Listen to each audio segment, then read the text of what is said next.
વિડીયોમાં તમે જે આગના ગોટા જોઈ રહ્યા છો તે ભીષણ આગ સેલવાસાની એક કંપનીમાં લાગી છે। સંઘ પ્રદેશ દાદરા નગર હવેલીના સેલવાસાના પીપરિયાની કંપનીમાં ભીષણ આગનો બનાવ બન્યો છે।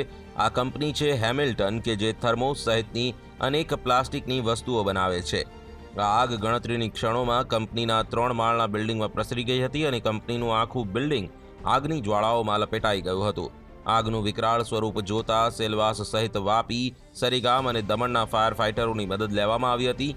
ઘટનાની ગંભીરતા જોતા પ્રાઇવેટ કંપનીઝના ફાયર ફાઇટરોને મદદ માટે બોલાવવામાં આવ્યા હતા। 8થી વધુ ફાયર ફાઇટરો ઘટના સ્થળ પર પહોંચીને આગ પર કાબૂ મેળવવાના પ્રયાસમાં લાગ્યા હતા। આગ કયા કારણોસર લાગી તે હજુ જાણી શકાયું નથી। જો કે આગને પગલે કંપનીમાં રાખવામાં આવેલો મોટાભાગનો તૈયાર અને કાચો સામાન બળીને ખાખ થઈ જતા કંપનીને મોટા નુકસાનની આશંકા છે।